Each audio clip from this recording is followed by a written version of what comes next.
Hey guys, it's Licious Kid from ClimaxCombo, and we're back with another Leaks of the Week. This week we're finishing off with the Kantai Collection Abyssal Fleet Extra Booster that did get released last week, so if you want to find the full list, I'm sure you can easily do so online. And this week we are continuing with the Love Live movie Extra Booster. Woo! That is getting released on January 15th, and I'm super excited. But anyways, before we get started, I'd like to mention a couple things.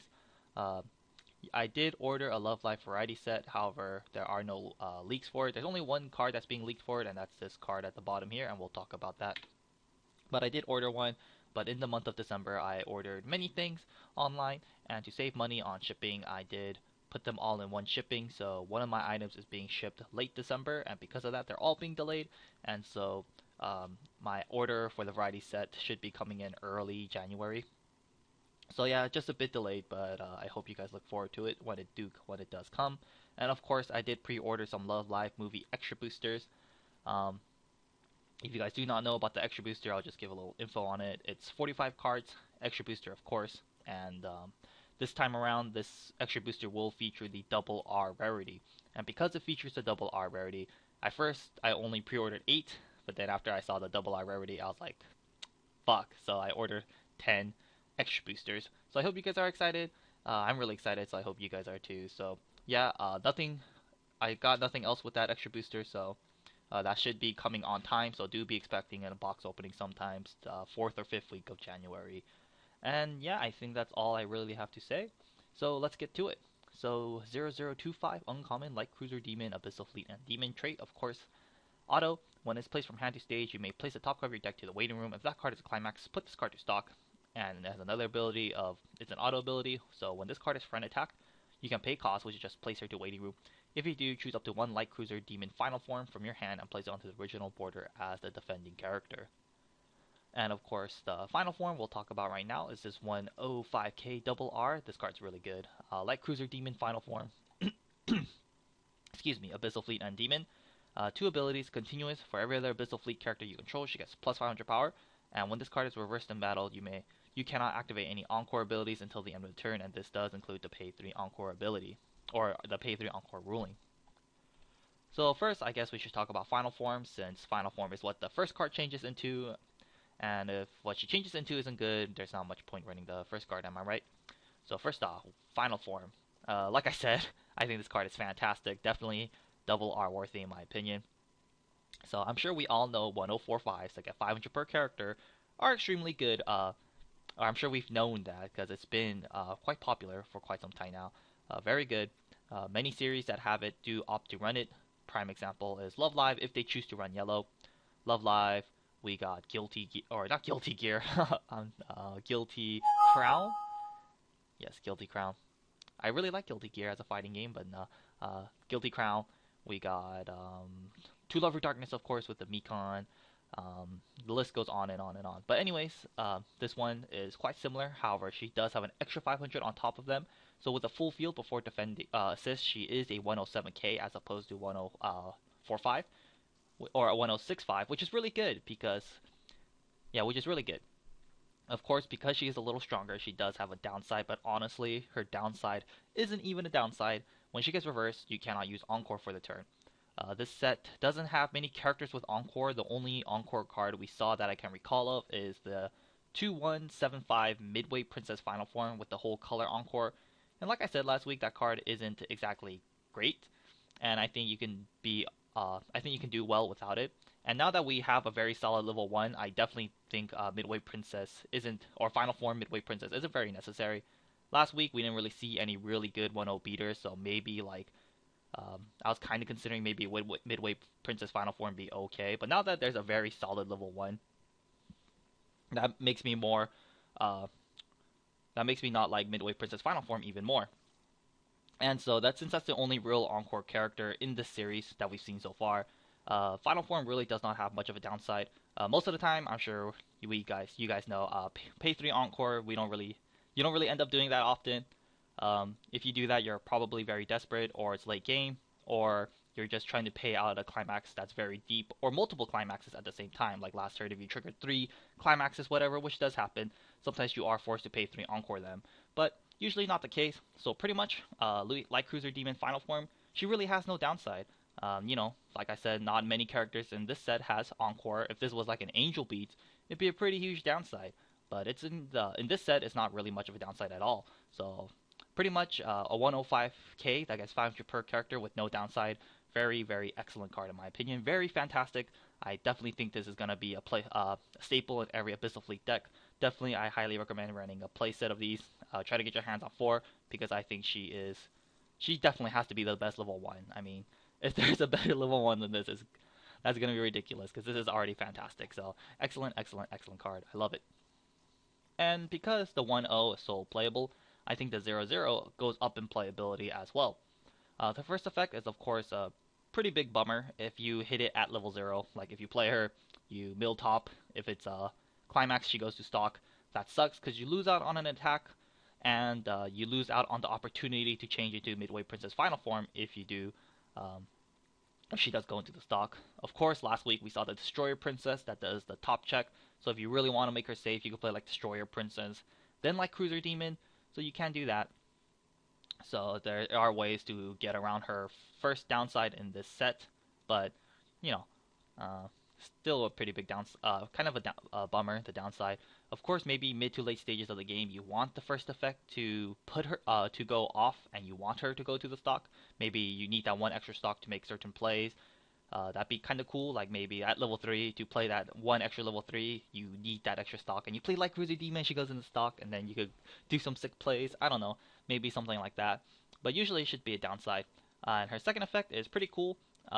You when she gets attacked, you send her to the waiting room, and then you play the final form from your hand, and then you get to and then probably you'll probably start dominating the level 0 game at that point with the 1-0 final form. And then when you do hit level 1, she's still really good. So she's like really good level 0 and level 1 stage of the game, which is fantastic. So the Light Cruiser Demon I think does have some playability. I think she's quite good, and it's nice that the final form can be in your hand, unlike the one in Love Live where the Eddie, the 0 Eddie to the level 1 Eddie from the very first booster that was very popular. The Eddie had to be in the waiting room, so if you like didn't mulligan the 1-0 Eddie, then it was kind of hard to do so. But this time around, she does have to be in your hand, which can be a little difficult, but I don't think it's going to be too bad with mulliganing, with clocking, and with like the 0-0 Woe class we saw last week that allows you to search. I don't think finding a final form in your hand at level 0 is all too difficult. Oh, and they also have a search brainstorm, so more ways to grab her. So overall, so far we haven't really seen any solid level 0 beaters, and they don't end up. Well, the only real level 0 beater we saw was like the Destroyer Princess, but she has a Climax combo, so that doesn't really count. So we haven't seen any real level 0 beaters, and of course this set is blue-green, so if they don't, like, maybe they'll get a Clock Suicider, but as of right now, there's no like real level 0 beater or a good way to get rid of like high power level 0s, and this might be the only way.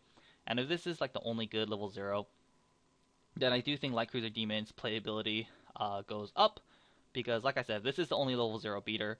I mean, you gotta have level 0 beaters in your deck, like, because you can't just let your opponent run rampant on you at level 0. That's gonna be really bad. So, definitely playable in my opinion. If they get good level 0 beaters, I'm not too sure if Light Cruiser Demon is very necessary, because Light Cruiser Demon final form definitely very necessary, I believe, in every deck. Light Cruiser Demon, not so much. I mean, she changes to a very good card, but it's not the most consistent, and if you don't pull her off at level 0 through the later stages of the game, she just doesn't become that good. She's just very lackluster.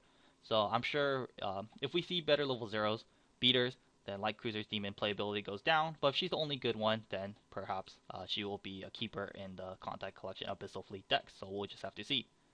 But like I said, I definitely think it's playable. Next up, we got this strange card, 00500 Uncommon Light Cruiser Sue class, Abyssal Fleet and Light Cruiser. So 2 abilities, auto. When this ability can be only activated once per turn. When you use an act ability, choose one of your characters. It gets plus 1k power until the end of the turn. And another ability, this ability can be activated once per turn. When your opponent plays a character who has a trait with Carrier in its name from his hand to his stage, choose one of your opponent's character and loses 1 soul until the end of the turn. This Light Carrier Sue class is not that great. The first effect is actually quite nice. When you use an act ability, you give a character plus 1k. I don't think it's that. I think it's fairly easy to activate in this set. We have the Brainstorm. You have the Woe class that searches. You also have the Brainstorm, the Woe class. Tomorrow we'll also see some cards that, or on Wednesday we'll see some cards with like act abilities you can constantly spam. And there are backups, so you can use backups to trigger it. So a decent amount of ways to activate her first effect in this set, and it's not too bad. You give an extra 1k, which isn't too shabby. So the first ability is okay. The only, I guess, downside is the Su class is super low power, only sitting at 500. Kind of hurts. But the second ability is not so great. Whenever your opponent plays a character with the carrier trait, choose one of your opponent's character, loses 1 soul until the end of the turn. This is definitely more like a flavor card. Um, I kind of expected more of these from this set, but this is like the only flavor card we've seen so far. It's kind of fun, but definitely the second effect is not that great, even if you're playing against like a Kantai Collection deck, because they need to have the carrier trait, and not every Kantai Collection character has the carrier trait. They all have the ship girl trait, and then it totally changes from there. There's like light cruisers, destroyers, battleships. It goes on and on and on. So the second effect's only relevant against the Kantai Collection matchup, and even then, it's not even relevant against all the characters. And on top of that, the downside isn't that scary. You choose one of your opponent's character and loses 1 soul until the end of the turn, and it can only be activated once per turn. So, I mean, it's not that great. But the first effect is not too shabby. I mean, it's only uncommon, so I guess we can't be too mad. Definitely not the greatest card ever, but it's okay. I think the first effect is quite nice, especially with how many ways there are to activate it in this set. If this set gets a really good backup as well, I think the first ability goes up in playability. Well, I should say a very good level 1 backup. If they have a very good level 1 backup, I definitely think the first ability goes way up in playability. You can use it like as a card to just attack your opponent's empty border and then just make it stay there. And then like on your opponent's turn, you can use it as a very scary way to increase your level 1's backup potential. So I think that's kind of cool. The only, like I said, biggest downside in my opinion is the 500 power. If this was like 1500 power, I think it'd be a little better. But only at 500. But I think it's a decent tech level 0. I think if you're going to run this card, I would only recommend 1. Yeah, definitely 1. I wouldn't even recommend 2 of this. Just 1. Maybe you could search out with the Woe class. And then, like I said, use it in the mid to late stages of the game to increase the power of your backups. Or if you just really need that extra 1k boost, you can use it with the Su class. So yeah, I definitely think a decent tech 1-of. I don't think it's going to be mandatory, but not too bad of a tech card. And next up, we got the important stuff. We got Love Live Movie Extra Booster. And like I said, the double R rarity is here. So 3-10k double R. Boku tachi wa hitotsu no hikari. We are single light. Yazawa Nico. Music trait. Before we get to her effect, I think something very important to note is that her serial number is number 3. So that definitely shows right off the bat that there is no yellow in the set. She's number 3 because I'm assuming this extra booster is going to have 9 double R's, and so the first 2 double R's, number 1 and number 2, is of course going to be reserved to Eddie and Nozomi in the green color. So definitely no yellow in the set, which is quite saddening. I think I'm just going to go on a little rant. The first 3 boosters of Love Live, the extra booster, the School Idol Festival booster, the first booster, when those came out, they featured many good yellow cards, and yellow was kind of the main focus of Love Live during those 3 boosters. And that makes sense because the yellow color is the color that they all share, and it's kind of the color. It's kind of like the color that shows off their uniforms when they sing, and yeah, it's the color that is like representing Muse as a group. Like where red is like red, blue, and green represents the grade levels, while yellow represents Muse as a whole. And so, when the first 3 boosters came out, every Love Live deck had to have run yellow because it was just so powerful. So many good cards in yellow. It kind of made the deck building a little bland and boring, very cookie cutter, very straightforward. You add the best yellow cards, 4 of each, probably, and then at that point you only have like 20 cards left, and then you just kind of mix and match whatever color you wanted, and then you had your Love Live deck. Very, very straightforward, kind of boring. And then so Bushiroad, I guess, wanted to change that, and so when Volume 2 booster came out, honestly, it didn't change much. Volume 2 booster was kind of a mess, very kind of the worst booster this year. But anyways, Volume 2 came out. They featured no yellow, and then I guess Volume 2 did introduce the blue archetype, the mono blue deck, because of the healing rain event. So I guess that's a thing actually. So the Volume 2 booster, it featured no yellow because they kind of wanted players to stray away from like always using yellow, and it kind of worked and introduced like the heavy blue build, which is quite nice. But then it still wasn't that good. And then School Idol Festival 2 booster came out, and it featured once again no yellow, and it featured all the other colors. But this time around, when the School Idol Festival 2 booster came out, it was really good. Every color got a pretty big boost, and then it actually did change a lot. And so for when the School Idol Festival Volume 2 booster came out, the deck building did get pretty crazy, and now there's like a lot of different Love Live decks you could be running. I don't really think there are many similar Love Live decks.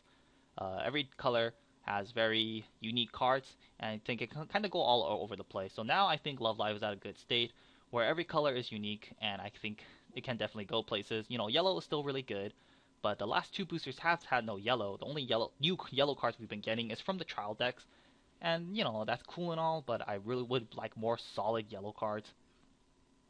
And this time I kind of wanted the extra booster to feature yellow because you know potentially this may be the final booster for Love Live because the movie is kind of the end of Muse. Spoilers, sorry if you guys haven't watched it, but you know the movie is kind of the end of Muse, and so what better way to end it with is then to you know maybe all of them to join back together as yellow. And there's so many songs they could have done that with. They could have done that with Angelic Angel, Sunny Day Song, or like uh yeah, We Are a Single Light. There's so many songs they sing at the end as a group and as Muse, and then you know this may be the final booster. So I wouldn't have mind seeing like you know We Are a Single Light as yellow, or uh, Angelic Angel as yellow, or Sunny Day Song as yellow. I think Sunny Day Song would have been very fitting as a yellow color, but sadly did not turn out like that. So the final booster, potentially the final booster, you know, potentially Love Live has much more boosters. They could potentially get an infinite amount of boosters because of the mobile game, and you know, I'm just you know there is potential in them getting more boosters, but you know, I think I would have really liked to have yellow in the final boost in the extra booster just because I think it's fitting because of how it's kind of Muse's the end of Muse. But anyway, that's just me ranting. But sadly, it's not going to happen, and who knows if we'll ever get more yellow in this set. And it's kind of lame because you know the yellow cards are still really good, but it's harder for players to wanting to keep playing them when all the new cards have no yellow in it, you know. So I don't want yellow to die, and I would have liked to see yellow make a comeback, but oh well, what can you do? And sadly, this means no Musashi. I really wanted a Musashi this set. That would have been so awesome, but oh well, that's not happening. For the new set, I wanted a Musashi, so that's out of the picture. Kind of want What I really want is an early drop level 3 that can come on a level 2. Yeah, Love Live quote unquote has a plethora of them. Like they have a bunch of 2 to 3 changers, and they have like a bunch of early drops level 3 and level 2s with like some wonky changes. But honestly, none of them are really good. You know, the Climax phase changes. Climax phase change honestly kind of sucks now. So we kind of want a really good level 3 that could come out of level 2 early. Level 3 Maki isn't really cutting it anymore.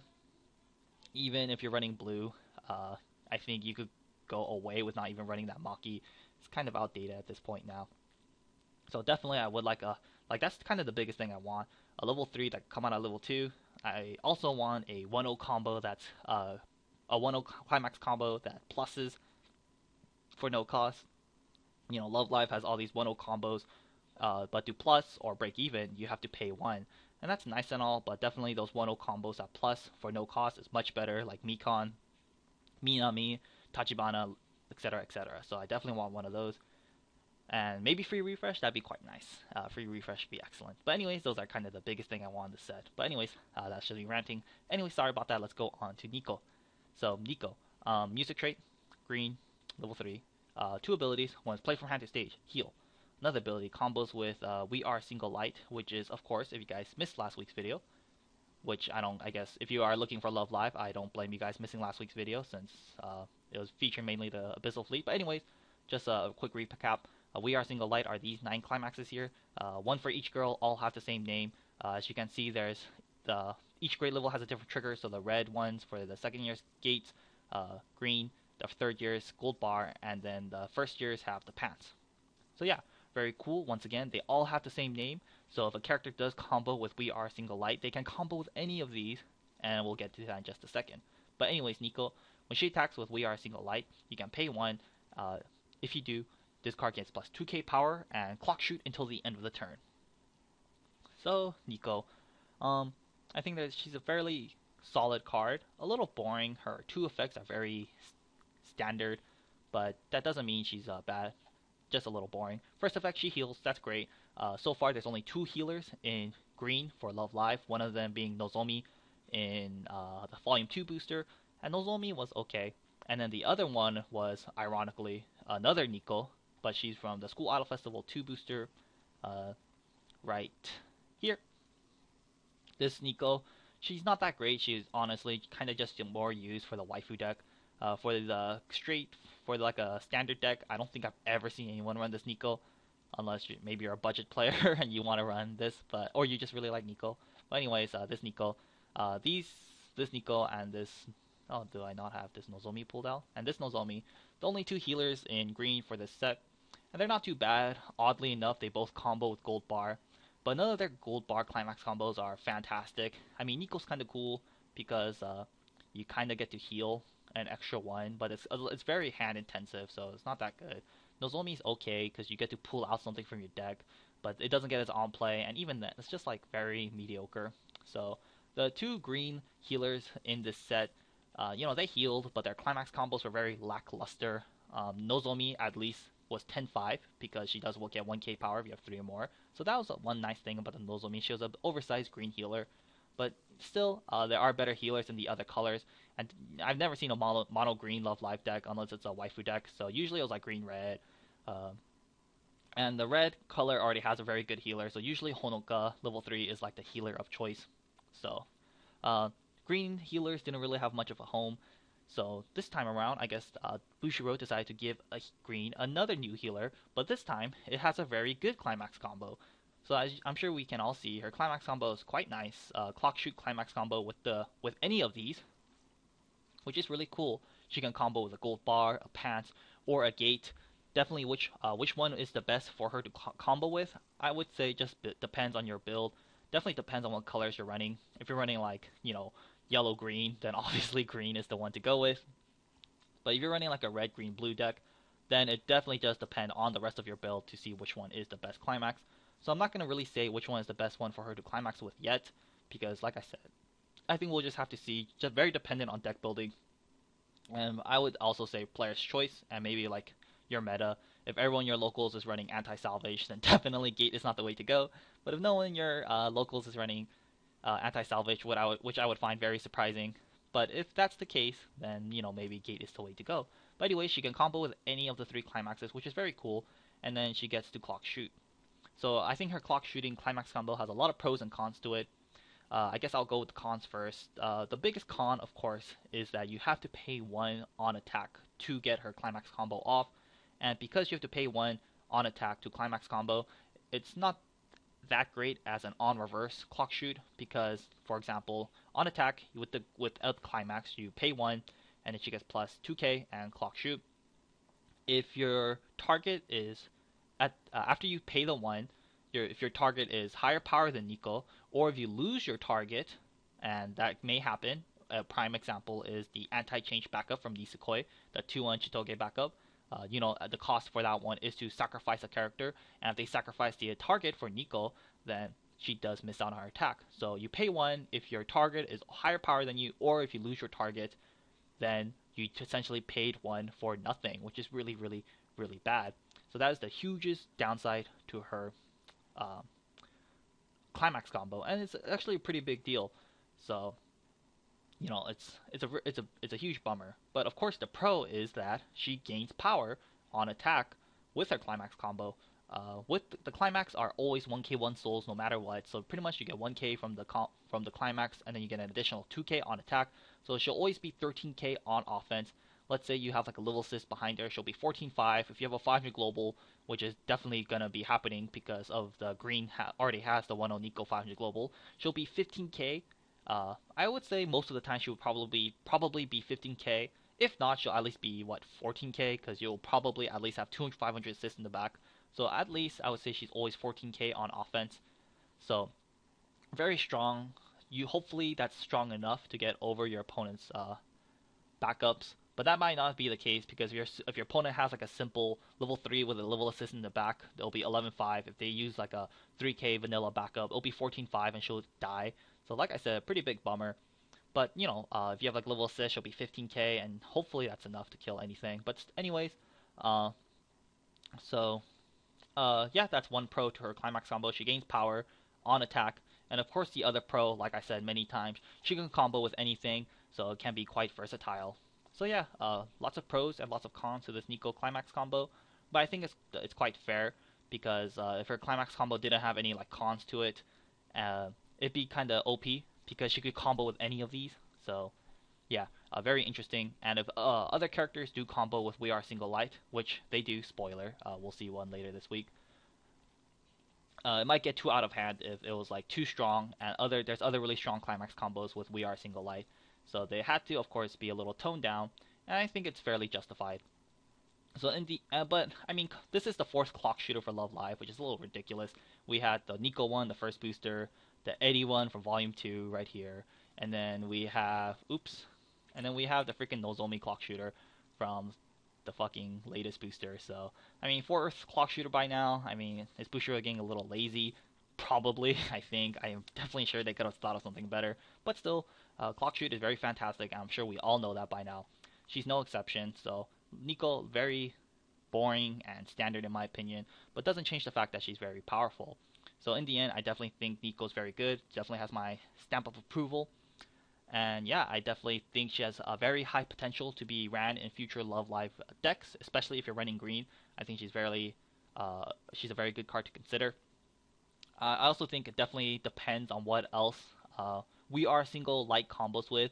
If the rest of the cards that combo with We Are Single Light is bad, and there might not be much point to run this Nico, because if you're running this combo just for this Nico, it's not very necessary because, like I said, there's a plethora of clock shooters in Love Live. Like, you could be running other healers and then just be running the other clock shooters. So, if this Nico is going to be ran in the other Love Live decks, I definitely think just does depend on what else combos with We Are Single Light. So, if there's like 3 or 4 good characters that combo with We Are Single Light, and if you're running green, then definitely this Nico is going to be here to stay. But once again, like I said, if she's the only good card that combos with the We Are Single Light, then I think you're better off running like other better healers like the Honoka healer, and just running like the other clock shooters like Eddie or Nozomi. So yeah, this Honoka healer, very good card. So yeah, that's my final say on that. But once again, high potential. I definitely think she will be. I'm sure there will be other good cards that combos We Are Single Light. So I definitely think she will be here to stay around. So I just think she has such a high potential to be in the decks, but who knows, Bushiroad might crap on us, and like every other cards that combos with We Are Single Light might be terrible, which I really hope it's not. I really hope every card that combos with We Are Single Light is very good, because that'll make the deck super fun. Anyways, next, so once again, this is from the variety set, from the Love Live featuring School Idol Festival variety set, 001K SR. SR, because if you guys do not know, the variety set is just a reprint of a bunch of old crappy cards, and this is the one new card in the variety set. But anyways, made uniform music, and mate trait. 2 effects. 1, when it's placed from hand to stage, you may mill top 3. 2, when it's placed from hand to stage, choose one of your level 1 or greater characters and give it +1 soul until the end of the turn. So made uniform muse, fairly solid card. If it looks familiar, then you're not mistaken because it's very similar. If not, actually, it's an exact copy of the level 0 Kirari from the yellow Cinderella Girls trial deck. And I don't know if you guys saw that one, but when I reviewed the level 0 Kirari from the yellow Cinderella Girls trial deck, I said that Kirari was a very solid card, and I definitely think it's a very solid tech card for yellow. But unfortunately, it doesn't really end up being ran often because yellow in Cinderella Girls has so many good level 0s. But anyways, that Kirari I think was very solid. The first effect is solid. You get to mill 3. Mill 3 on play. Lots of sets have this now, and it's very good still. The mill 3 can be very clutch in certain situations and can be very good in many situations. Sometimes it fucks you over because it's like, oh shit, I only have 2 climaxes left in my 20 card deck. play this, mill 3, you mill the 2 climaxes, and then you're screwed. But sometimes it's very good. The first effect is just very useful in many situations in many stages of the game. So that alone I think makes it very playable. And the second effect is quite nice. Giving one of your level 1 or characters plus 1 soul can be very good. It can help you side for damage, push for more damage, or just side for precise damage at the end of the game. Yes, you have to choose a level 1 or greater character, so at level 0 is extremely irrelevant, but in the later stages of the game it becomes quite nice. So overall, I definitely think this Made Uniform Muse has a lot of potential and can be a very good tech level 0 yellow card to run in your Love Live decks. But once again, like I said when I was ranting on about the yellow coloring in Love Live, I mean, will this card be used in the end? Lots of Love Live decks are Love Live builds are all over the place, and if you're running like a tri-color Love Live deck, every color, or if you're running like a tri-color Love Live deck like green, red, blue, do you really have space in your level 0 lineup for a yellow card? I'm not too sure because you're running tri-color, so at that point, every level 0 color is quite important. And with, if the new extra booster is so good that yellow becomes dead, then there's not much point running this card because it doesn't help your color count if you're not running yellow. And it's going to be hard keeping yellow around when all the new cards are not yellow, and, everyone wants to try out the new cards, of course, because they're very exciting. So, kind of a bummer, once again, I don't even think, I like the card, but I don't even think I'll be running it if I'm not running yellow, because I rather focus my color cards on other yellow, or on other colors, that actually affect my deck. So, very cool, but I'm not too sure. If I'm running yellow, then definitely I would consider running 1 or 2, but I don't know, we'll just have to see. On to the next day. Man, first day, 30 minutes, but that was a lot of ranting on my part. But anyways, Tuesday. Oh, oops, I almost forgot. I usually do a little waifu review for Love Live. I usually don't do the waifu review thingy, but for Love Live I do it. Anyways, Nico for the Love Live deck. Usually, if a card is very good and can make it in a standard cookie cutter or competitive build of a card, then of course, for the waifu build, it should be very good as well. This Nico should be an excellent addition to the Love Live Nico waifu deck. Like I said, the only healer that Nico has right now is her level 3. And the level 3 is okay, I guess. But now that they have a new level 3 that can clock shoot, it's definitely much better. So a huge boon. I mean, it's already a good addition to the standard deck, so it should be an excellent addition to the Nico waifu deck. So, in the end, for the waifu deck, definitely I think she's going to be staple. You might as well be running her. And in Nico waifu deck, I'm pretty sure you just run mono green. I can't think of any good yellow Nico cards off the top of my head. Maybe the 2/2 from the first booster with the Clock Encore, maybe. And they have some good level 0s. But usually it should be like yellow. It should be yellow-green, but usually should be heavy green. So this Nico should be a very fine addition. Probably just run the gold bar with her in your Nico waifu deck, and you should be really, really, really good and set to go. So yeah. But I definitely think the Nico waifu deck needs a better level 1 game, and a better level 2 game probably. Like the level 3 for a Nico waifu deck is already okay. They already have a healer and a clock shooter. But I definitely think the level 1 game, the level 1 department, I think needs a lot of help. I was trying to build a Nico waifu deck, but I couldn't really think of anything. I couldn't think of anything very good about it. So yeah, I guess the level 1 game has the 500 global, but I think a better beater for Nico would be most appreciated. The Panda Nico doesn't really cut it because it gets owned by Suiciders. So, but yeah, anyways, very good addition to waifu deck. I don't know why. I wasn't a big... Before the movie, I was like, okay, Nico's cute, she's alright. But after the movie, I don't know what happened. Something clicked, and I really like Nico now. I think she's super adorable, and I'm very fond of Nico now. So, I don't know what happened. But anyways, small rant. The main news card, I don't think you'll be running in any waifu deck because it's missing the character's name. And if your waifu deck is focused on a character's name, like the Honoka waifu deck, very focused on the Honoka name being on every card, it's not going to really work out. So just depends on your build. Very similar to the Mokyuto Muse made characters. They don't actually have the character's name, so they don't really work in waifu decks. Anyways, for the variety set, on to Tuesday. This is you get one of these, and you get a guaranteed side in every variety set. And of course, there's 9 signs. I'm sure you guys can guess. There's one sign for every girl. Very cute. I definitely want the Maki one. Super adorable. I only got one variety set, so my chances of her getting her is going to be quite slim. But if I do, I'll be very happy. And or if I get Honoka, I'll be very happy as well. If you guys don't know, then Honoka is my second favorite Muse idol. A small rant. In the mobile game, why isn't Kotori the UR? Why is Umi and Nico the UR? Or I'm sorry, Umi and Lin the UR? Because Nico is like the awesome maid that we saw in the first season, but she didn't get the UR. I thought that was kind of dumb. Oh well. Let's go on to spoilers. 2-1, 5K common female singer music. If you guys haven't watched the movie, maybe you should like skip the next 2 minutes. But I'm sure most of you guys have, or if you guys haven't, you probably don't care. But it's already up online, so you guys can watch it right now if you wanted to, which I highly recommend if you haven't watched it yet. Anyways, 2-1, 5K common female singer music. Continuous ability. All your characters with Honoka in their name get plus 1K. Spoilers. Second effect. When this card is placed from hand to stage, you may pay cost, so just pay 1, tap 2 music characters, and stand to rest.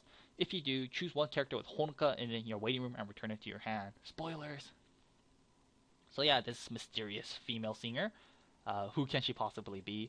Anyway, she has 2 effects. Both of them are quite solid, but I definitely don't think it's going to be making the cut. First effect, give all your characters with Honoka plus 1k power. So obviously this card is reserved for your Honoka waifu deck. And 2, when it's played from hand to stage, pay 1, tap 2, salvage. Not too bad. A very cheap way to salvage a character, and that's not too bad. It's a pretty cheap way to plus as well. You're pretty much only paying 1, tapping 2 to plus a character, which like I said is very, very, very solid. But once again, older Honoka is not gonna make the cut.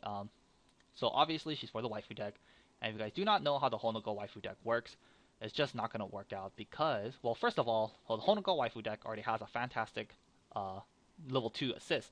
This 2-1 Honoka assist right here, it's 1k global for Honokas, and every time your character gets reversed in battle, you choose another character and you give it plus 1k power. Very, very, very solid. But the biggest thing why this card is not going to work is because of this. Where is she? This 1-1 Honoka right here. Honoka waifu deck, definitely one of the stronger waifu decks that is in Muse or is in Love Live. And one of the biggest reasons why is because of this 1-1. Offers a very solid level 1 game for Honoka. Pretty much continuous ability. The first effect, if all your characters have Honoka in its name, she gets plus 2k power, and she has Hand Encore. So she's essentially at 1175 with Hand Encore, which is very good. So this is one of the better reasons why Honoka waifu deck is very good. And obviously this female singer sadly does not have Honoka in her name. Her name is Female Singer. So if you like at level 1, your Honokas are going to be very strong, 1175s. And then when you hit level 2, if you play the Female Singer, she hurts your deck way more than actually helps you. At this point, you're better off playing the 2-1 because she has Honoka in her name, and her other effect is already fantastic. So yeah, sadly this female older Honoka is not necessary, which saddens me because like I said, Honoka is my second favorite. I thought older Honoka is very very nice girl, much more mature, has a nice vibe to her. I really liked her a lot, but sadly, hopefully this isn't the only older Honoka card, because I would like to see a good older Honoka card we can use in all the builds, because I really liked it. So yeah, sadly not gonna be making it in any build, but thankfully it's only a common. On to, oh wow, Kantai Collection. I almost forgot we're doing Kantai, but anyways, 004KR, Heavy Cruiser Ned class, Abyssal Fleet, and Heavy Cruiser. So 2 effects. First effect, this card cannot side attack. Second effect, when this card reverses in battle, your opponent may choose one of your characters in your waiting room and place it on top of your deck. Yikes. So like I said with the Light Cruiser Final Demon, we haven't seen any really good solid level 0 beaters for the Abyssal Fleet yet. And now we have a level 0 beater for Kantai Abyssal Fleet. However, the downsides kind of hurt. The first effect is not that big of a deal at level 0, she can side, but the second effect, it can be quite devastating. Level 0, it doesn't really matter because having the top card of your, it doesn't really matter because essentially her effect makes you take more damage. But like I said, not much, but not that big of a deal at level 0. You honestly want to be taking more damage at level 0. But in the mid to late stages of the game, it can be quite devastating because your opponent, like I said, can guarantee 1 damage off the top of your deck, and if they're using like a burn on attack, it's pretty much guaranteed. Or if they're like just putting something on top, so that way their next attack has a higher chance of sticking, then yeah, there are many ways your opponent can abuse her second effect. Or if they just attack her last, they could just control what you're gonna top deck next turn, which can be quite scary as well. So unfortunately, so far this is the only level 0 beater we've seen, and I mean, she is a level 0 beater, and for that reason alone, she can be quite playable. And like if you draw into her to the mid and late stages of the game, you can just choose not to play her, but which kind of sucks. But I mean, you got to do what you got to do. So in the end, I think this card is it's playable just because it's a level 0 beater, but the downsides are pretty drastic in the mid to late stages of the game. So will people choose to run it? Perhaps, maybe, we'll see. But yeah, hopefully they get other level 0. Hopefully they get like a 0035, because if this is the only level 0 beater, you might not have a choice. But if she's not, hopefully they get another one, and I'll just leave it at that. But I do think she's playable for the sole fact of the 4K. Next up, 1045R Aircraft Carrier Demon, Abyssal Fleet and Demon. This card, when it's played from hand to stage, you can pay cost, which is discard a card. If you do, look at top 4 cards of your deck, choose one Abyssal Fleet character, show it to your opponent, add it to your hand, then shuffle your deck. Or, show it to your opponent, add it to your hand, then discard the remaining amount. So, Aircraft Carrier Demon, not too shabby. Very similar to the Akatsuki Searchers, the Haru Searcher, the Azusa Searcher, the list goes on and on and on. Very similar to that, however, this one is in a level 1 as opposed to a level 0. The level 1 variants aren't as good, like this one and the Lala from To Love or Darkness, and there's other examples. But this one's not that good. Thankfully, I think Bushiroad has realized that 0-0s with this effect is pretty bonkers and pretty broken. So, maybe we won't see those anymore. But this time around, the Abyssal Fleet got one, but it's on a level 1. Like I said, on a level 1, it's not that good. On a level 0, it's pretty much borderline broken. But on a level 0, on a level 1, it's not too bad. So this one, not too shabby. It has a great effect, but it's on a level 1 character, and her power is quite low. So I do think it's playable. Just kind of depends on what the level 1 lineup is going to be for Kantai Collection. So far, the Final Form Demon is an automatic 4 of, but I can't really think of any other good level 1s we've seen so far. Maybe add a couple level 1 backups to keep your level 1 Final Form Demon strong. So, if you have space in your level 1 lineup, maybe you could be running 2 to 3 of these. I don't recommend 4, but I think 2 to 3 of these in your Abyssal Fleet decks can work out if you have the space, because her first effect is quite nice. So yeah, I guess I'll leave it at that. Ooh, this card next up. How can I forget this card? This card, very good. Next up, 3295 Double R Battleship Water Demon Abyssal Fleet Water Demon trait. 3 effects. Continuous. When you have 2 or fewer climaxes in your waiting room, -1 level. 2. During your opponent's turn, for every Abyssal Fleet character you control, plus 500. 3. Play for hand to stage, heal. So this card, I think, very fantastic and very Double R worthy, and definitely something the Abyssal Fleet characters have been needing. So all the Abyssal Fleets we've seen have all these really weird level 2s we saw last week. A lot of them came out at level 1, but all these really weird level 2s, and I was like, man, they really need a level 3 that comes out of level 2, because every set needs that now, because it's just too strong. And now they got one, and she's very good. Her first effect can come out at level 2 if you have 2 or fewer climaxes in your hand, or if you're waiting room. Very easy condition to meet. I'm sure we all know by now, but the level 3 Kirito is very... Was he the first one to have that effect? I think so, but anyways, the level 3 Kirito is a prime example. He's very easy to play at level 2, because you only need to have 2 or fewer climaxes in your waiting room for them to gain the -1 level. So essentially you just have to refresh, and if you refresh, you're probably going to be able to play her on your turn after you refresh, because you probably have 2 or fewer climaxes in your waiting room, unless you don't for some reason, but it can happen. But anyways, very easy conditions to meet. So yeah, very easy. First effect, very easy conditions to meet, just like Kirito and the Haruna from To Love or Darkness. Not like anyone to run an animal deck. Anyways, second effect, 500 for every Abyssal Fleet character you control during your opponent's turn. So on offense, she can be quite weak, but on offense, there are ways to help that. Like last week, we saw the Wool class that gives 1k on your climax phase, so you can give it to the Water Demon. This time around, we also saw the Su class. You can give it a 1k if you use an act ability. So you could like Brainstorm, give your Water Demon plus 1k. You could do something like that. So I guess there are ways to give her power during your own turn, but during your opponent's turn, she's very difficult to stop. If you have a full field before assist, she's what 3-2 11-5. If you have like the 1k global we saw last week, she'll be like a 3-2 12-5, and if you have a 500 global, she'll be like what 13k on defense, and nobody's killing that, or it's gonna be very difficult to kill that at level 2. So she's very solid. So she's huge defense, and lastly she heals. We haven't seen a healer for the Abyssal Fleet yet, and thankfully they got one, and it's a very good one. So yeah, overall, all 3 effects are very solid. The fact that she could come out at level 2 already makes her very playable, and she's the only healer in the set that we've seen so far. And if she stays as the only healer in the set, I wouldn't be surprised as well, because it's an extra booster set only. Usually they only have like one healer, like Haru from Sweet Nisekoi was the only healer, and Akatsuki from Lock Horizon was the only healer. So her being the only healer in the set, I can definitely see happening. But she's a very good healer. You can start healing at level 2 with this card, and if you just keep recycling these, you can go a pretty long way so long as you have enough stock to constantly heal. So yeah, overall, very good. Covers a lot of bases, covers a lot of ground that the Abyssal Fleet set has been missing for a while, during this weeks of leaks. They're missing a solid level 2 game, and they're missing a healer. She covers both of those, so very good card. Definitely double R worthy. Highly recommend running 3 to 4 of her because I think she's fantastic. Next up, on to Wednesday. Some strange cards for Kantai. I don't really recommend any of these, but we'll go over them.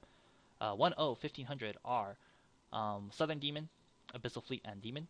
So 500 global for all your Abyssal Fleet characters, and you can put her to rest to draw a card, then discard a card. This Southern Demon, she's not bad per se, but I mean she's a level 1 assist, and she's a 500 global level 1 assist, which is very good. But last week we saw another very good level 0 assist that was also 500 global, and it kind of did what this card did. Very similar. The level 0 global that we saw last week had the on-play reveal top if it's an Abyssal Fleet added to your hand, then discard a card. This Southern Demon does the same thing, except you have to draw a card, then discard a card, so the discard is always guaranteed, and it's an act ability, and it's a 500 global as well. She's very low power, so she still dies to Wing Slayer, something to mention, but I mean, she's okay, but we'll see that these next few cards have synergy with this level 1 Southern Demon. So 0025, Light Cruiser, whole class, Abyssal Fleet, and Light Cruiser. First effect can only be activated once per turn. When you discard a character from your hand to the waiting room, it gets plus 2/5 power until the end of the turn. So if you discard a character, he becomes 005k, which can be quite nice. But still, I don't really recommend this. You can't really, to use his effect at level 0, you can't actually use the Southern Demon because she's a level 1. So you're gonna have to find other means to actually use his first effect at level 0. At level 0, there's not many backups at level 0, and I don't think the Abyssal Fleet are going to get a level 0 backup. So, I mean, ironically enough, to activate his first effect at level 0, you're probably going to have to use the level 0 assist we saw last week that I mentioned was very similar to the Southern Demon. You can use it at level 1, you could constantly guarantee it with a Southern Demon, but at level 1, it's not that good. It's a 005k, it's whatever. So, whole class I don't recommend. Anchorage Demon 105k are Abyssal Fleet and Princess. Pretty much his ability can be activated once per turn. When you discard a character from your hand, it gets plus 2k power until the end of the turn. So once again, the idea behind this is to spam it with the Southern Demon, and if you do, she'll be a 107k on offense, which can be quite nice. Also, I think the playability on this card also depends on how good of a level 1 backup they get. If they get a very good level 1 backup, like a 1125 or even a 102k, I think the 102k would be ideal, but a 1125 would make the cut as well. Anyways, if they get like a 102k backup, just like what every set, a lot of sets have that now, like SAO, Guilty Crown, Charlotte, To Love Your Darkness. Anyways, like I said, if they get a very good 102k backup, or if they get a very good level 1 backup, the playability of Anchorage Demon, I think, skyrockets. If they don't really get a good level 1 backup, or if they even don't get a level 1 backup, I think her playability goes down drastically. So, Anchorage Demon, I guess she's not, I don't know. I'm not really a fan of these cards, but I mean, if you use in conjunction with Southern Demon, she'll always be a 1075 on offense, so long as we're assuming you discard a character. And if they have a very strong like no cost 2k backup, then she can be very powerful as well. So, um, no, I'm not gonna look for it. Actually, let's see here. Is the list for the Abyssal Fleet out yet on Little Akiba? Nope, not yet, so we're not going to look. But if they get a good no-cost backup, I think her playability goes up a lot. If they don't, then I don't really recommend running her. So I think we'll have to see. But, I mean, so far right now, the level 1 game is already fairly strong because of the Light Cruiser Final Demon. But, you know, she's going to need some help. You can't use her as your only level 1 beater for your deck, because if you run out of her, or if you trigger her, or like if that just keeps dying, then you're gonna need some help. So she can be a nice backup level 1 beater for your Abyssal Fleet deck, but once again, I think depends on if they have a really good backup. I mean, if they have a really good level 1 backup, I guess the Southern Demon is pretty solid, because that way you can keep guaranteeing her ability, but we'll just have to see. Next up, very similar, same thing, 2-1-7k, Anchorage Demon, Abyssal Fleet, and Water Demon. If you have 4 or more Abyssal Fleet characters, she loses 1 level in your hand, and once again, this ability can be activated once per turn. When you discard a character from your hand to the waiting room, gets plus 1500 power until the end of the turn. Huh. I guess the English Princess isn't very necessary anymore, huh? Because now the English Demon is here. Yeah, I guess so, huh? I guess the English Princess isn't necessary. So I guess the English Demon is better. Potentially. I don't know, she costs 1. But she's resistant to level 1 Suiciders. But anyways, English Demon, same thing. Everything I said about the English Princess applies to English Demon. They have a good 1-0 backup, then, or if they have a good level 1 backup, can be much more playable. And it can't come out at level 1. And so at level 1, it's 7k on defense, and on offense, it'll be an 8-5. And if you have like a backup, like if you have a standard 1500 backup on defense, it's like, what, a 10k? So that can be really good. So maybe for your level 1 game plan, you could run like Final Form Demon, Princess, and maybe you could run like, one of these Anchorage Demons and a couple other level 1s. We'll have to see, but I definitely think it has, I definitely think the English Demon is very playable. I guess if you're running any of these two, then I guess the Southern Demon is going to be very good for your build. But if they get other very good level 1 beaters, then I'm not too sure if any of this is necessary. But we'll see. But I definitely think they're playable. I lied. At the beginning of this day, I said none of these were good. But actually, they're actually quite playable. I lied. I take all that back. Next up, Love Live, 105k common, future style, Sonata Umi, music trait. So when this card declares an attack with future style, you may pay cost, which is 1. If you do, choose 1 music character from your waiting room and return it to your hand. Then look at the top card of your deck and either leave it there or place it to the waiting room. And future style is a 2k1 and it's a climax common. I like this song. It was pretty cute. Kind of nice. Anyways, Umi. Not too shabby, especially for a common. I think it's not too bad. Love Live has a plethora of these like on attack, pay 1, search climax combos, and paying 1 to plus with a climax combo at level 1 is not too bad, but I definitely want something that's costless, because like the costless ones are just so much better, especially when you use them in conjunction, like Minami, Mikan, like I've said, I just want something like that. But this one, I mean, it's only in common and it's not too bad. It's not like Love Live needed this. They already had so many of this, like in the trial deck, they had the 1-0 Kotori that comboed the flare trigger, and then you get to search. Same thing in the first booster, they had the swimsuit Muse characters that comboed the +2 soul to search. I'm sure there's more, I just can't think of any, but it's not like, like Eddie kind of had this in the green. She comboed with the gold sack. This Eddie, very similar. She comboed the sack. You paid 1, you'd look at top 4, you add 1, she gets +2k. I mean, Love Live had a plethora of these, so I don't really think they needed an extra one. But this one's not too bad. Combos with 2k1, and because it combos with the 2k1, the nature of the 2k1 allows this climax combo to actually plus instead of breaking even. Like the 1-0 Eddie I just talked about, she technically breaks even because the gold sack is a -1 in your hand. So This one actually allows you to plus because of the 2k1, which is quite nice. You get to salvage a character, and then you look at top, and you get to either leave it there or place it in the waiting room. So I think it's quite nice. On attack, or when you use the climax combo, you salvage. So like I said, you do plus, and then on top of that, you get to look at top. So if you attack with her first or second, it allows you to trigger check because the second character will trigger whatever you look at with the Umi.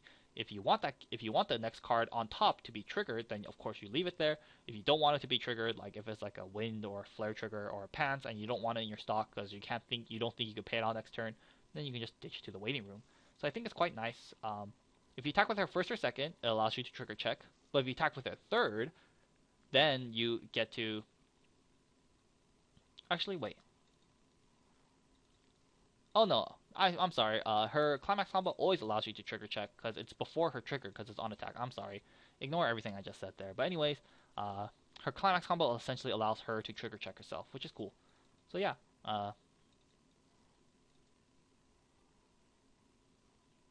Yeah. So pretty much you just trigger check. So yeah, not too bad of a climax combo. Pay 1, salvage, and trigger check. But will it be used in the main decks, normal decks? I'm not too sure. Love Live has a plethora of climax combos they can be running now.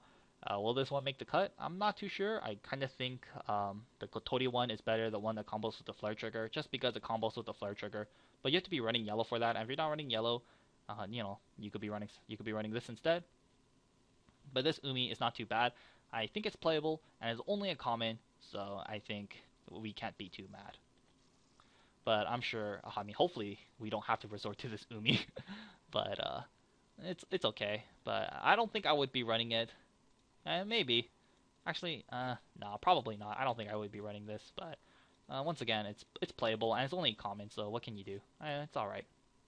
For the Umi waifu deck, however, I don't think it's very necessary. If you guys don't know, the Umi waifu deck, once again, like Honoka, I think it's definitely one of the better waifu decks. Very strong, has very solid cards all across the board.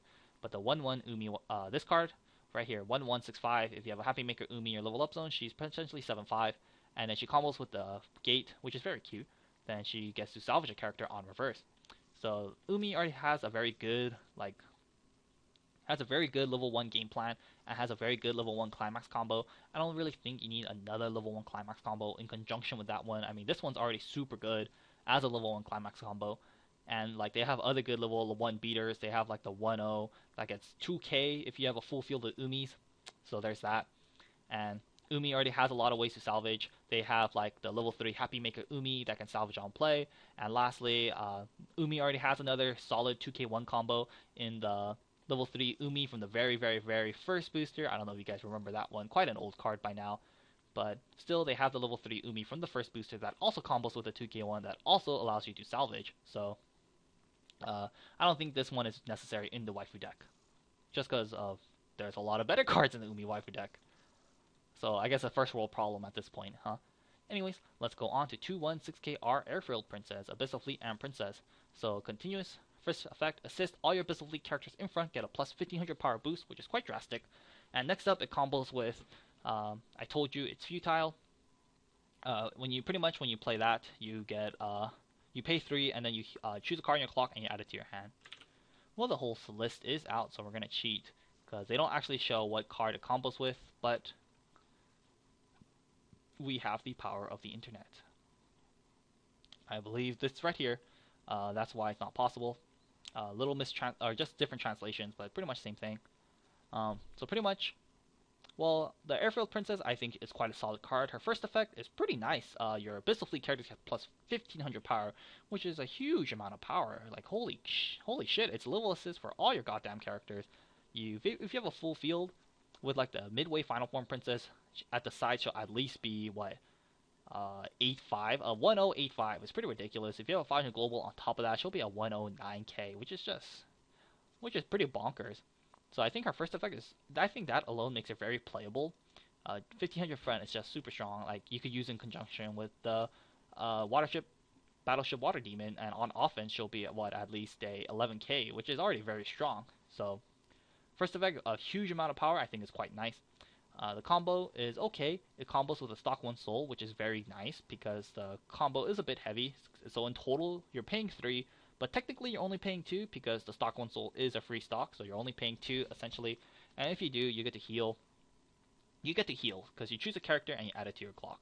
Or you choose a character in your clock and you add it to your hand. Kind of sucks. It's not any card. Like, why couldn't it just be any card? Like, grab a Climax or something. Because you're paying 3 for it. Well, I guess you're only paying 2. So, yeah. I don't think this card is too shabby. Mainly for the first effect. I think the first effect is quite scary. I think it's quite nice. 1500 power in front. That's no joke. And then the combo is okay. You're paying 2 to heal essentially with the stock 1 soul. And the stock 1 soul is not too bad at all either. Stock 1 soul is quite solid all throughout the game. I'm a huge fan of stock 1 soul. So, not too bad. Combos with a good climax and you get to heal. But the first effect is already really good. Will it be used, however? I mean, the Kantai already has some, or the Abyssal Fleet already has some pretty solid climax combos already.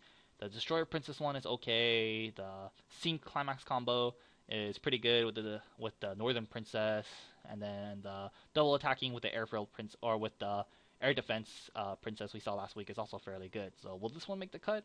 I don't think so, but we'll just have to see.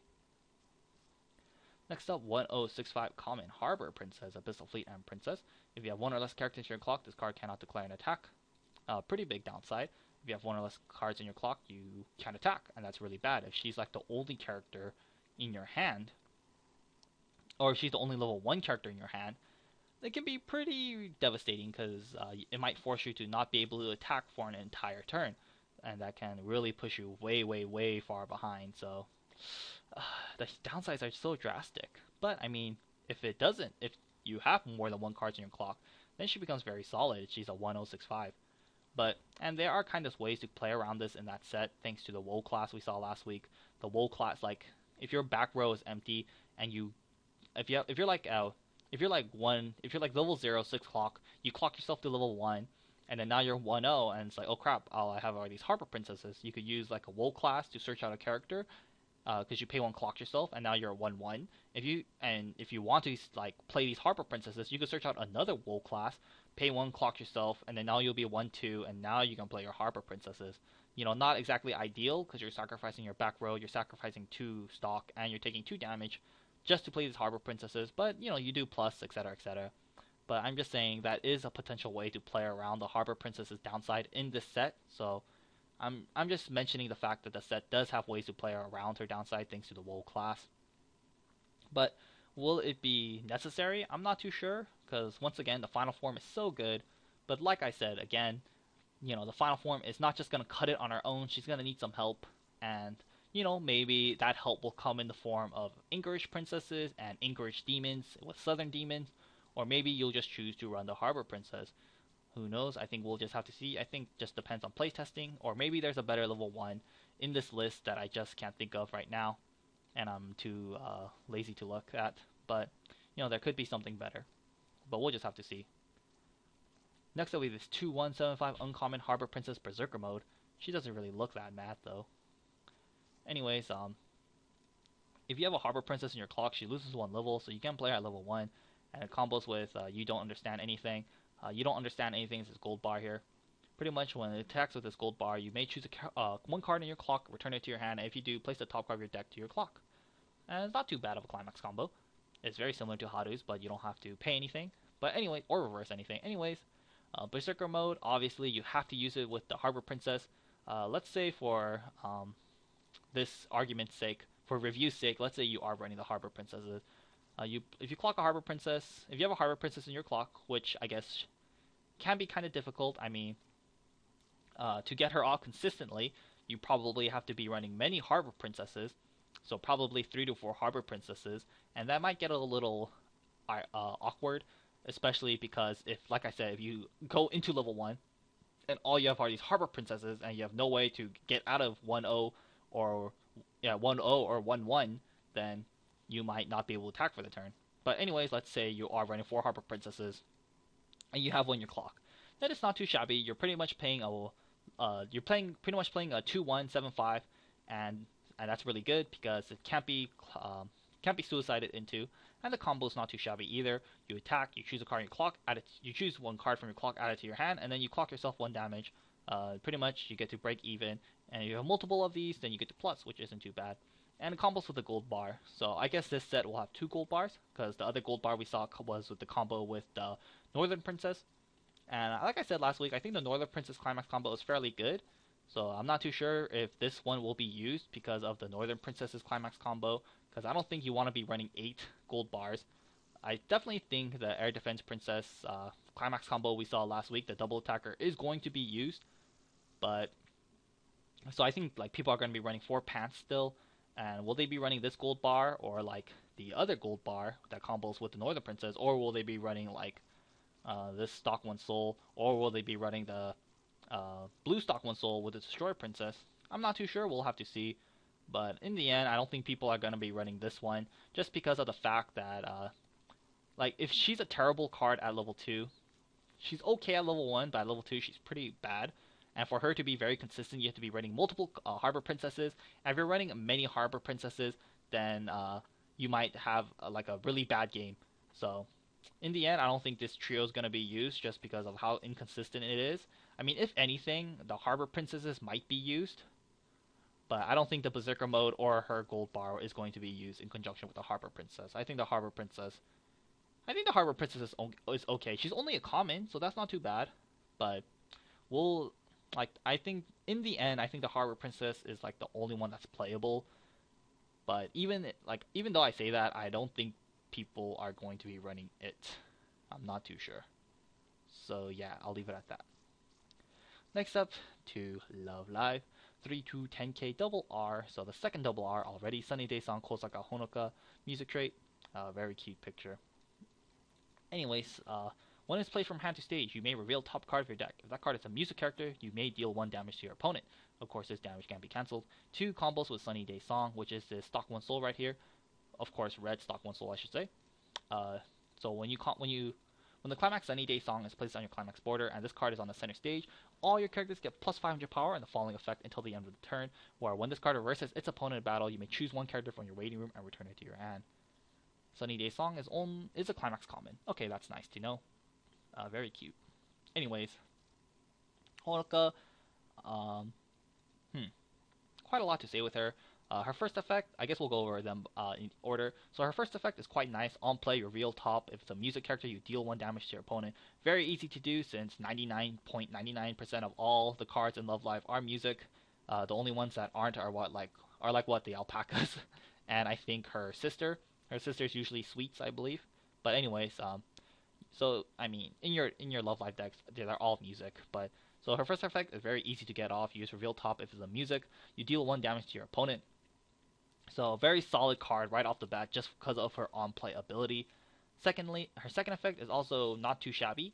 Combos with the red stock 1 soul. Like I said, with the Airfield Princess, I think stock 1 soul is very nice. So the fact that she combos with stock 1 soul isn't bad at all because, like I said, stock 1 soul is really good and I like it a lot personally. So she combos with a good climax. And when you do use it, all your characters get plus 500, and when they kill something, you get to salvage a character, which is pretty good. Essentially, if all your characters manage to reverse, when you climax combo with Honoka, if all your characters reverse their opponent, you salvage 3, which is pretty ridiculous. You essentially plus 2 because the stock 1 soul is a -1 in hand size. So when you kill all 3 of your opponent's character, the first one breaks even, the second one pluses you 1, the third one does plus you 2. So plus 2 is pretty drastic, and it's costless on top of that, and that can be really good. A good way to build up your hand. Like if you're like, maybe to mid to late stages of your level 2, you might choose to stop clocking yourself because you are confident in the fact that when you hit level 3, you can regain all your hand size by playing a Sunny Day Song Honoka and getting her climax combo off successfully. So that's really good. I think that's a pretty good pro to this card. If you use multiple Sunny Day Song Honokas, climax combos in a single turn, I do believe they stack. So if you have 3 Sunny Day Song Honokas and you place the Sunny Day Song climax, I believe all your characters will get plus 1500, and each one will salvage 3 characters on reverse. Am I right? I mean, I'm pretty sure this stacks, right? Because they all gained 1 instance of this on reverse salvage. I'm like 80% sure it does stack. If I'm wrong, do let me know, but I'm pretty sure it stacks. It doesn't say it does. It doesn't say anywhere that it doesn't. So it should stack. I mean, if Yami stacks, this should stack, right? So anyways, this should stack. And so if you have three Sunny Day Kosaka Honokas, you play the Sunny Day song, then things can get pretty ridiculous. If each one does reverse something, you'll salvage three for each, and at that point you'll salvage nine, which is pretty ridiculous. You'll be set for the rest of the game. If all three of them salvage, then you're gonna have to discard at the end of the turn, and that's so crazy. So yeah, I think that's really cool. And of course, the final pro is that this card gives you an exceptional way to like prepare for the other stage, or to prepare for like your next turn. Grab your other game enders, grab your healers, grab your tech level zeros. I don't know, grab anything because there's just so many options you can grab. There's just so many cards you can grab with your Sunny Day Song Honoka. So I think that's really cool. And was there? I think there's another plus side I was gonna mention to this. I guess that's all for pros. But anyways, on to cons. The biggest con the last pro is that this Climax combo is already pretty solid, even if you don't manage to reverse all three of your opponent's character. Even if one of your characters make it, and if only one of your characters reverse your opponent's character, then you still salvage one character. And if you salvage only one character, of course that's not as good as salvaging three characters, but you still break even because one character, does break even, and it's costless. So you're like doing a costless break even, which is quite nice. And at level 2, or if you manage to reverse two of your opponent's character, then you get to +1, and then from there it gets better. So even if you just kill only one character with a Sunny Day Song Climax combo, I don't think it's too bad because you do get to break even, and it's completely costless. You know what I'm saying? So I think that's really good. The fact that it's so costless, I think, is what makes this Climax combo very fantastic. So yeah. But I guess onto pros. The biggest pro is that the Sunny Day Song Climax doesn't give any power. It's only it's stock 1 soul. So in the end, you're only giving 500 boost to your characters. And Love Live isn't the most power heavy set in Weiss Schwarz. They're not really known for their big body characters. So managing to reverse all your opponent's character might not be the easiest thing to do. Maybe like you might not. Maybe yeah. So like getting the full potential of the Sunny Day Song Climax combo might not be the easiest thing to do because of the fact that they're not that strong to begin with. So there's that. Only 500 for each of your opponent's character, or for each character, not the strongest ever, so it might be a little difficult to do. Secondly, you can salvage all you want, but is that going to win you the game? Yeah, potentially it can help you win the game next turn, but will it win you the game this turn? No, not really. You could salvage 3, 4, 5, 6, 9 characters, but if you die next turn because of like triple Yami, triple Musashi, triple Guy, 2 double attackers, does it really matter? Or your opponent gets like lives the dream and like does like 3 or 4 Shidos on you in one turn from the new Unlimited Blade Work set. All that salvaging you didn't really go to anywhere. Or if they like triple clock shoot you, you know what I'm saying? You can salvage all you want, but if you die next turn, or if you don't grab anything meaningful, then you're still dead next turn. And so that's the Climax combo doesn't, it's not a game-ending Climax combo. And in the end, with how fast the meta can be nowadays, it's not gonna really help you out. Like I salvage 5, next turn I die. It's like, oh shit, that's great. I could have spent last turn maybe just Climax comboing with like maybe a We Are Single Light Nico, and then maybe just killing my opponent straight up instead of trying to like prepare for the next turn. So that's one con. Doesn't actually, like, the combo doesn't game end, but Honoka herself does help you game end, so it's like a good balance in between. Second of all, she combos with the stock 1 soul. I like stock 1 soul a lot, but there are downsides to this. First of all, it has a double soul trigger, so double soul trigger. I'm sure we've all been fucked where we triggered a double soul and then we overswung and then your opponent lived. So that's a big downside. Might help you. You might overswing late game and then you might lose because of it. And once again, it combos with the stock 1 soul, so the extra soul you distribute at level 3 when you use this Climax combo may help make you overswing and might lose you the game. So yeah, so there are pros and cons to this, but in the end, I definitely think Honoka, Sunny Day Song, Kosaka Honoka is an excellent card. If you're running red, and Red right now doesn't have any spectacular climax combos in my personal opinion. I'm trying to think of any, but usually you just run red for like the level 3. Might as well exit these now. You're usually running red mainly for like the level 3 healing Honoka, very good. You're running them for like Suiciders, you're running it for the Gate Climax trigger. Um, yeah, like, you're usually running red for like the healers, like the Kotori healer is really good too. You're running like levels, like, yeah, there's not much very fantastic red Climax combos right now for Love Live. So the fact that red does now have a new good Climax combo for Love Live, I think it's a very good addition to it. So in the end, Honoka, like I said, very good. I like her a lot. I think she's really good. She burns on play. I mean, it's a little stupid how they got another burn on play because Love Live already had a burn on play with the Umi from the last booster. She is pretty solid. She burns on play, and you can pay 1, tap 2 to send a level 0 on your opponent's field to the waiting room. Her second effect isn't very relevant, but in certain matchups it can be, like against Death Gun, lols, referring to our own video. But anyways, so certain matchups it can be relevant, or sometimes if you want to just pay out that climax, it can be relevant. So so kind of a bummer we got another burn one on play. Kind of makes the old Umi a little less appealing to use. But anyways, in the end, if you're running red, and if you want to run the Sunny Day Song Climax combo, then definitely this Honoka is going to be your burn on play of choice. But if you're running like a red, green, blue deck, and if you don't have any space for the Sunny Day Song Climax, then you're better off running the Umi, because if you're not running the Sunny Day Song Climax combo, then Honoka is not going to do you anything. She's just a vanilla burn on play. Umi is kind of a vanilla burn on play, because honestly, her second effect is almost never used. But at least you have the option with the level 3 Umi. Sometimes this might save your ass. Who knows, maybe. But, so, in the end, if your deck has space for the Sunny Day Song Climax combo, then definitely this Honoka is a very good addition. If you don't plan on running this combo, then you're better off with Umi. So I'll leave it at that. For the waifu deck, this is a great addition to it. Like I said, Honoka waifu deck is already very powerful, and this Honoka just takes it up another level. Honoka didn't really have much of a game ender. For level 3s, she pretty much had like the Happy Maker Honoka, which is okay with the 2k1, and then you had this healing Honoka, which is very good as well. And she's like a pseudo game ender because she top decks something, but this one does help to the game ending prowess of Honoka.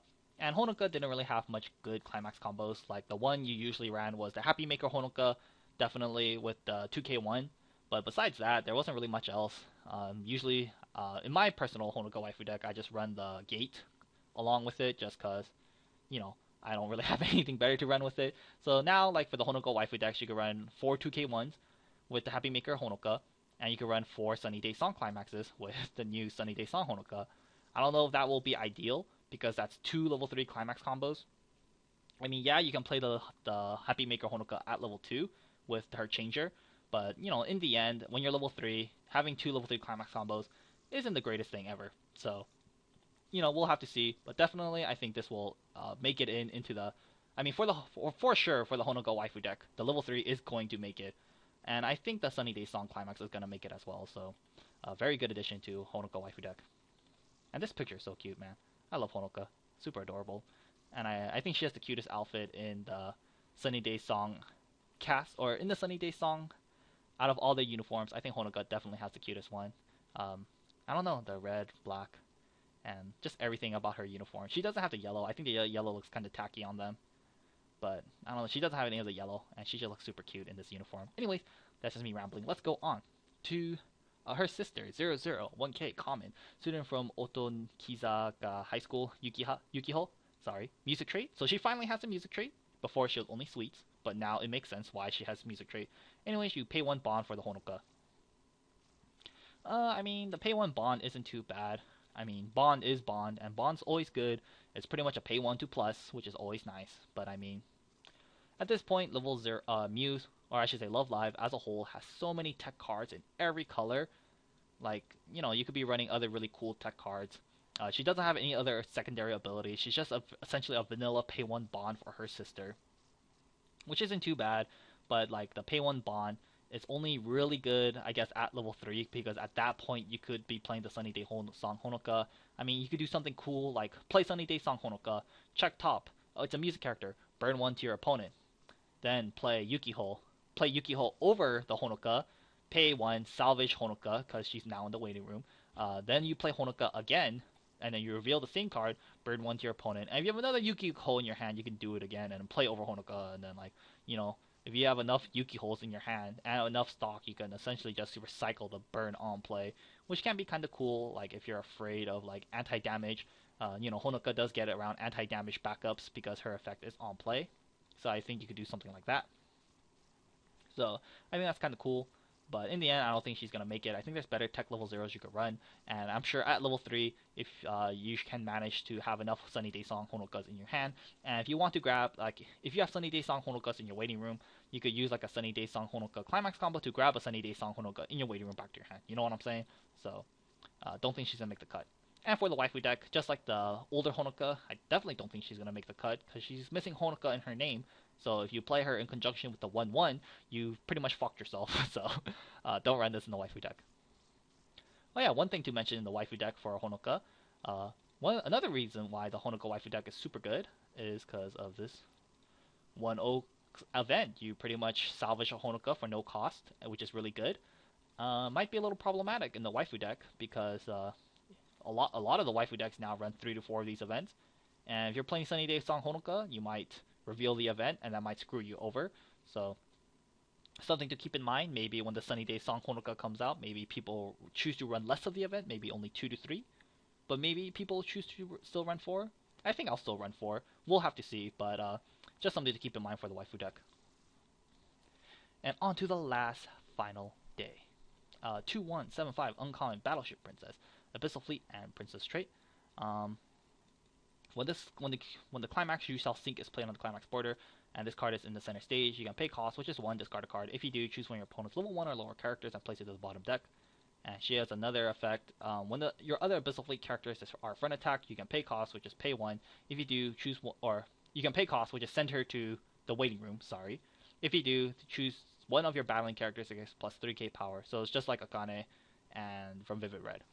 And You Shall Sink is this book right here. Common.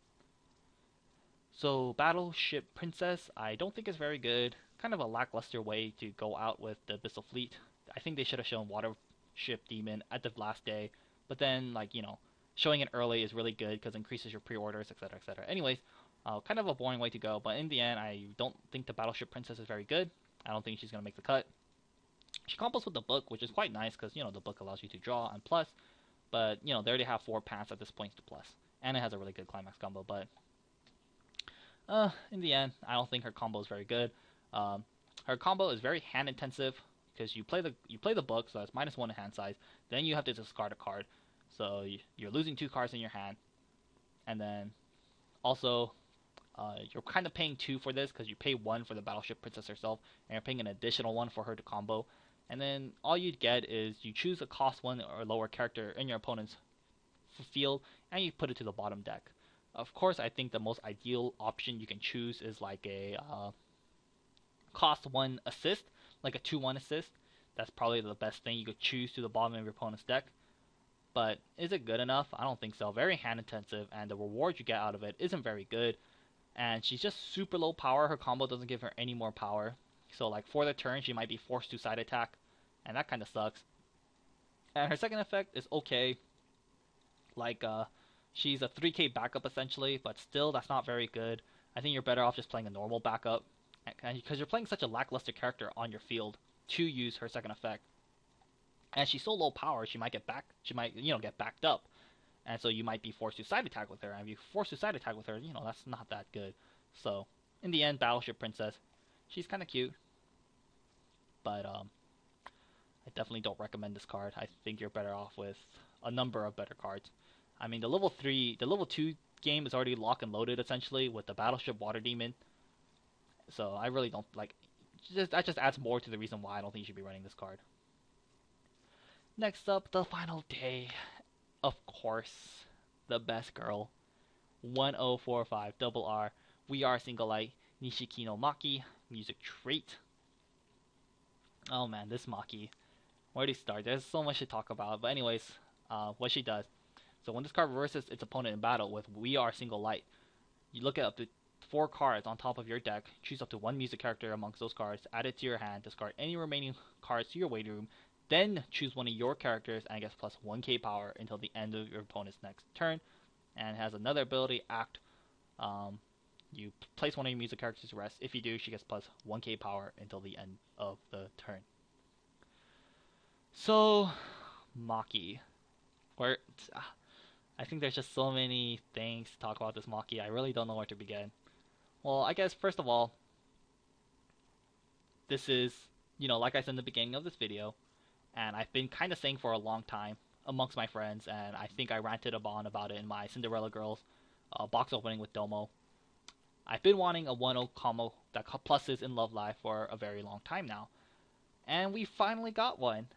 And it's pretty good. It's very, very, very similar to Minami from Cinderella Girls. And I'm sure you guys probably know by now. If you guys don't know, maybe, I don't know if English players watch this video. If you're an English player and if you're watching this far, let me know. But I really don't think any English players watch these. But anyways, maybe if you're an English player, you should probably know this. You should be afraid of this card because CG got released in America for some weird reason. But anyways, very similar to Minami in Cinderella Girls. Minami such a powerhouse in Cinderella Girls. One of the reasons why blue is pretty much staple in Cinderella Girls. This Minami is just too powerful. Very similar to that, but the reason why Minami is so good is she has 1500 power. When you play Climax, so you play her pants, she'll be 6k. The pants herself, she's pretty much 7k before assist. And when you kill something, Minami gives you plus, and you get to give a character plus 2k. And the additional 2k, can help you get multiple Minamis off per turn. And getting multiple Minamis off per turn, it can be quite devastating. It just mills through your deck very fast, and it helps you grab a lot of cards. So Minami is very good for that reason. Maki is pretty much very similar. You kind of get the same. Like, the reward you get out of Maki is very similar to Minami, because Maki gets the same thing. When you kill something, you look at top 4. You add 1 to your hand, and then the rest go to waiting rooms. So it's just like Minami. However, Maki gives only 1k power until the end of your opponent's next turn. So that's the difference. She gets 1k to the end of your opponent's next turn. However, Minami gets 2k for the turn. Now, of course, there are pros and cons to this. Of course, obviously, the 1k power is better if your next character does manage to utilize that 1k power efficiently. Like, let's say Maki attacks, you give, let's say, a 1-0 Eddie plus 1k. If that 1-0 Eddie does manage to reverse your opponent's character successfully and gets to stick around, then it's very good because she keeps the 1k and can be more problematic for your opponent. However, if the 1k power is useless, like if you give the 1-0 Eddie the 1k power, if she can't kill your opponent's character still, or she gets backed up, then it's not very good because it doesn't really matter. At that point, you're better off with the 2k power that Minami does supply you, and you cut out that extra 1k goes a very long way. So, there are downsides to this, and of course, because of that. Well, actually, we'll go over her second effect first before I mention this. Her second effect, you tap a music character and you give her plus 1k power until the end of the turn. Oh man, why is it just why couldn't she just gain power like Minami when you play the Climax, Oh, why did it have to be this? Anyways, the second effect, you tap, you give her plus 1k. I'm sure we all know by now, but Love Live loves to brainstorm. They love to brainstorm. Eddie or Umi from the original booster, great, fantastic brainstorming card. Green, Nico, love to brainstorm. Same thing. So Love Live is constantly tapping their back row to brainstorm, brainstorm, brainstorm, brainstorm, and brainstorm. So if you're constantly tapping your back row to brainstorm, then you can't really. And their brainstorm is essentially tap 2 characters. So if you have nothing left to brainstorm, or you have nothing left to tap, then Maki can't get that extra power, and she's only 1045. That's just so weak. It's just too weak, man. So it can be very difficult to just get off one Maki in the first place. Like, let's say you hit level 1, you don't have any of these Makis in your hand. You brainstorm with Umi, you mill 4, you hit 2 climaxes, you search out 2 Makis. Well, your Makis are only 1045s. Yes, she does combo with she combos with 1k 1 soul, because once again, all of these are 1k 1 souls. So she'll be 5-5 at least on offense. If you have like 2 500 globals in the back, which isn't very hard to do with Love Live, then she'll be like a 1065. But still, that's really weak. So you at that point you kind of have to hope that your opponent has lingering level zeros on the field for her to get her combo off. Unlike Minami, who goes plus 15 when you play Climax. So yeah, but I mean, this does have really good synergy with the. I'm sure you guys are yelling at this at your computer screen right now. Licious, you could just run it with the Rin. Don't worry, guys. I didn't forget. This Rin, very good. This Rin, the best part about this is that, well, it works with the Love Wing Bell event. But 2, she only have to pay 1 and rest herself to brainstorm, and you get the same benefit as the other brainstorms in this set. You pretty much get to search your deck for every time you search, and it's kind of weird. I never knew why she only rested herself. It's pretty ridiculous, but anyways, right now it's really good. So really good synergy with the Rin, because the Rin only rests herself. So if you're using Rin as your primary source of brainstorm, which wouldn't be very surprising in a blue deck, since like every blue deck runs this Rin in conjunction with the Love Wing Bell event, you should always at least have 1 slot open to use with Maki, and that can be pretty good. And of course, when you use a startup, you choose one of your characters and gets plus 500 power. And of course, Maki's or brainstorming is a startup, and Maki's second effect is also a startup. So once again, another good synergy with the Maki. You could like tap the Rin and then give her plus 5. Like you could brainstorm with Rin, then tap another of your characters. She'll be a 5/5.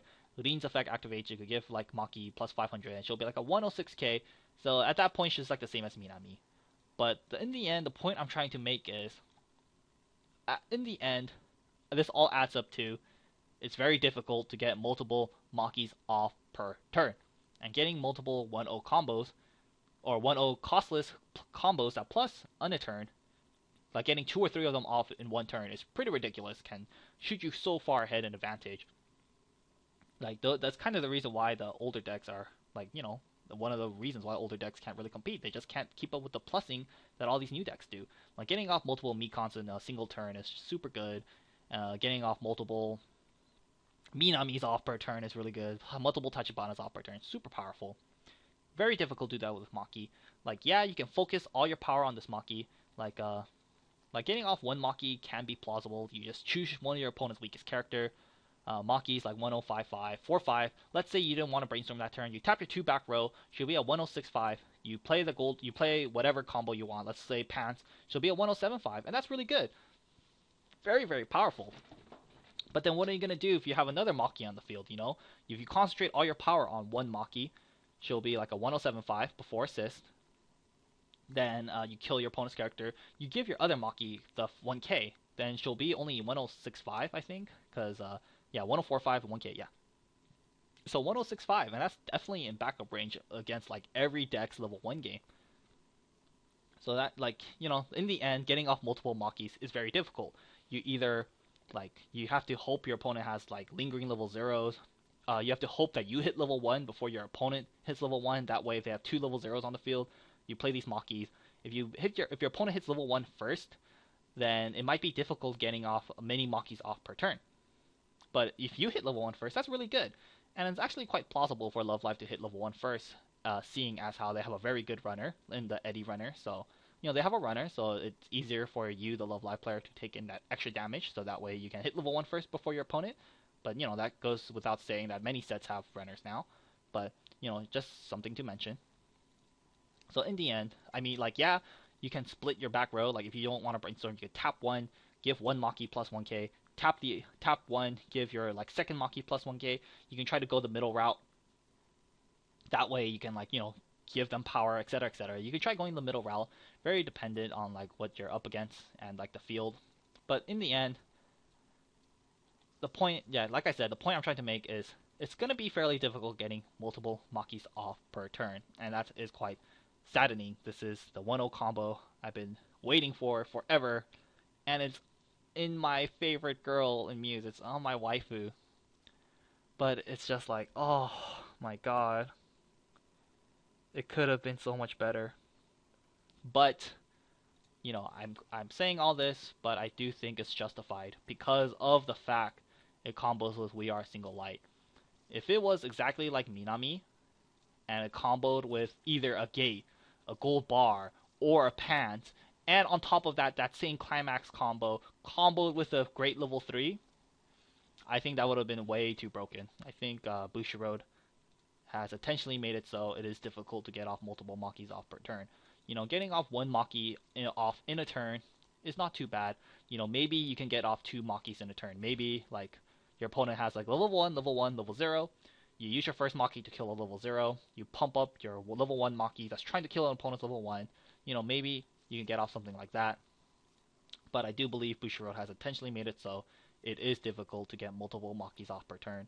Because like I said, like if it was like imagine if this was Minami and then at level 1 let's say you're choosing to run the gold bar. Your gold bar plus you a million at level 1. At level 3, that same gold bar that was screwing you in the ass at level 1 is now fucking you in the ass at level 3 with Nico. I think that's just too good, So I do believe Bushiroad has intentionally made it like this, and I think it's quite justified.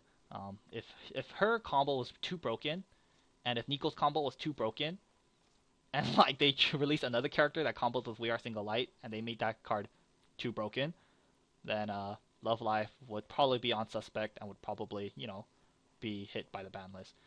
I'm not saying Love Life is a weak set at all. Like Love Life right now is it's okay, in a solid spot. If you see it top every now and then, and you shouldn't be too surprised. But if you don't ever see it top, if you don't see it top in an event, you shouldn't be surprised as well. It's in a nice spot right now. Definitely, it's very playable and can be strong, but definitely not the strongest set ever. So in the end, this Maki, of course, I'm gonna complain. This is my waifu, and this is what I've been waiting for forever. But I know in the end that it's very justified because of the fact that it combos with a single light. Or it combos with We Are Single Light. So in the end, I would say it's a good card. Not the greatest card, but definitely I do think it's a good card. If other cards that are, once again, if there's like a third or fourth character, like let's say there's a really good Rin that combos with We Are Single Light. Like if there's an early play, for example, if there's an early play Rin that comes out at level 2, and it also combos with We Are Single Light and has a strong climax combo, then this Maki becomes like a very fantastic card. Because once again with the Nico, I think it's very dependent on what else combos with We Are Single Light. If there's 4 good characters you can be running in your Love Life deck, and all of them combo with We Are Single Light, if all of them have an okay-ish climax combo, as a whole, it becomes a very good thing for the deck as a synergy as a whole. Weiss Schwarz, most of the time, a deck is broken because of the synergy behind it. A prime example is like Rewrite. Rewrite, they had the 2/2 Akane that could come out at level 1. That was really good. But what made it like really strong was the 0/0 pseudo encore that like tapped give plus 1k, and then like you could sacrifice it and choose an Akane and it doesn't die for the turn or some shit like that. Like that kind of synergy is what made it so good. And it gave plus 1 level, so it gave your runner like anti-suicide. It was a bunch of bullshit, but I'm just saying that's like one prime example of how like synergy is what could make a deck really strong. And I think that is where We Are Single Light is going towards. Nico, her combo is fairly balanced. Maki, her combo is a little lackluster in today's standard, but it's fairly balanced. But if there's 2 more cards that have above average climax combos with We Are Single Light and you run them all in the same deck, then I think that's where things can get really scary. So I think we'll have to see. But in the end, I personally am not satisfied. But I know that this is fairly balanced and justified. So I'm happy with it. But I'm still going to complain to all my friends. So yeah. But yeah. And that is the end of this week. How long is this video? 2 hours? 1 hour and 40 minutes. Not too bad. Oh yeah. This is, once again, for the waifu deck. For the waifu deck, it can be a little easier. Because the waifu deck does have, let's wait a second, they have this awesome event that you pretty much clock yourself the top card. If it's a Maki, you draw 3, choose 1, and then you choose a character and it gets plus 2k for the turn. So of course in your Maki waifu deck, they're all going to be Maki, and you give it extra 2k power, and the 2k power is pretty substantial. So, yeah, you could give your Makis plus 2k. So you're trying to get multiple Makis off per turn. It can be a little easier if you use multiple events off in a turn, or if you just like use one event to pump up a Maki really big, and you use that Maki to power up another Maki, and then like you use another Maki to power up the same Maki, then you can get off a lot of power. And it can be quite nice because they do keep the 1k power until the end of your opponent's next turn. So in the waifu deck, I definitely think it's much easier. The level 1 game for Maki waifu deck was already fairly solid. They had the Kita Kita Sensation Maki that get 500 per, and then they had like the, I don't know what to call her, the maid Maki, I guess. This one? Where is she? This one? This Maki is fairly solid too. It's pretty much like a, well, my computer stopped lagging. It's pretty much like a 106 hit with Clock Encore with 6 or more cards in your hand, which is really easy to do in the Maki waifu deck because the deck already plus pretty hard with this event, but now it's going to be plussing even all that much harder with this Maki event. So the level 1 game was already pretty set up fairly well for the waifu deck, and but now it's even all that much better with this new Climax combo. So yeah, a great addition to the new Maki waifu deck. I definitely think it will make the cut. Maki waifu deck doesn't have any substantial Climax combos, so but this one I think will definitely be making the cut. Run probably 3 or 4 of her in your waifu deck, and run 4 of the Pants We Are Single Light because you don't need yellow or any other color in your Maki waifu deck, and she should be very good. So hopefully I pull like 8 of these in my box opening, because I would definitely like to add 4 in my waifu deck. So yeah, a great boon to the waifu deck. And that is it for this video, guys. Fairly long, but to be honest, it's always long when Love Live is involved, because I just love Love Live, you know what I'm saying? But yeah, overall, this is the end for the Abyssal Fleet, and like always, I guess I'll do a little review from just what I've seen. So the Abyssal Fleet, I think, is a fairly standard, or a fairly solid deck. I think every level, they have something fairly solid going on for it. Level 0, they have some pretty nice level 0 tech cards. They have like a good Brainstorm, they have a good 500 Global, they have the World Class Searcher. I guess in the end, all they're really missing is a very solid level 0 beater.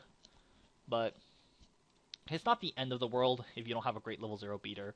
I mean, prime example is To Love Your Darkness. Their Yellow-Green's level 0 game is a little lackluster, but that doesn't stop To Love Your Darkness from topping everything, you know what I'm saying? So, level 0, I mean, they have a level 0 beater with this 4K guy, or girl, I should say, but so they could get something better. But maybe I'm missing something. But overall, level 0 is okay. Level 1, they have a fantastic level 1, just awesome. So level 1, they're already kind of set. It could be better if they have like a great 1-0 costless backup. It just gets all that much better. Level 2, very set with the Watership Demon, just super good. And for level 3, they have some pretty scary game ending.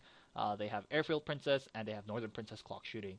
I think the climax, probably like the level 3 lineup, will be like 3 or 4 Water Demons, 2 to 4 Northern Princess. I'd say 3 to 4 Northern Princess, level 3, and then probably like 1 to 2 Air Defense Princess. I think that's like the cookie cutter level 3. That's what I'd imagine it to be. But yeah, overall, very solid. Extra booster, only an extra booster only set, so of course it's not going to be the most broken thing ever.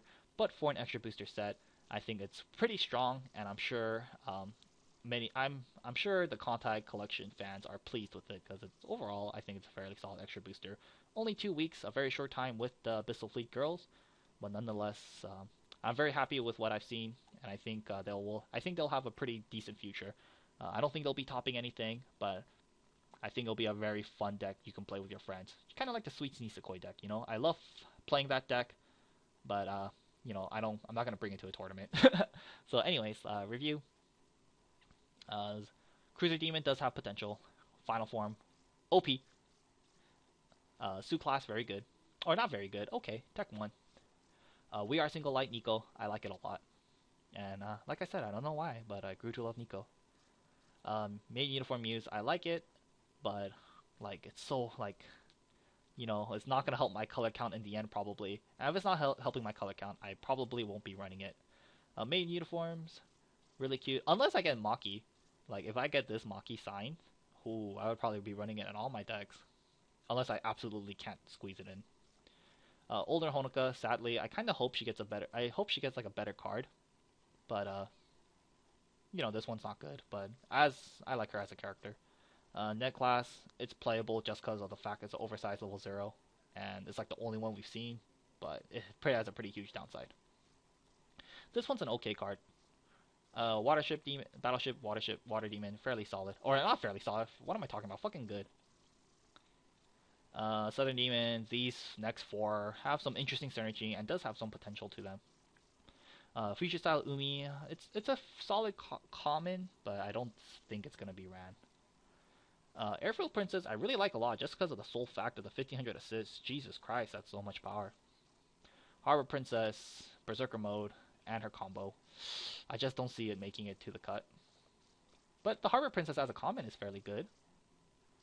Sunny Day Song, Honoka, super cute. I love it, and it does have some potential into the main deck. I like Honoka so much. Even if I wasn't running her combo, I probably will be running it over the Umi, just cause it's just so cute. Yeah, Yukiho, you could be better off without Yukiho. She's really cute, but you're better off without her. Battleship Princess, don't run it. Maki, I talked about Maki for like 30 minutes probably, but it's decent. It's not that strong. It's decent, but with other cards are really good with We Are Single Light, the Maki as a single card might just jump up in like goodness level. It might, like, right now it's like a decent card, but then it might be a good card or an above average card depending on what else can combo with it, in my personal opinion. I hope you guys understood what I meant when I was reviewing the Maki, or how deck synergy as a whole can make a card broken. But yeah, that is it for this video, guys. I hope you guys enjoyed it. It's pretty long, 1 hour 46 minutes. My throat's killing me at this point. But once again, we will leave it at her gorgeous face. And until next time, guys.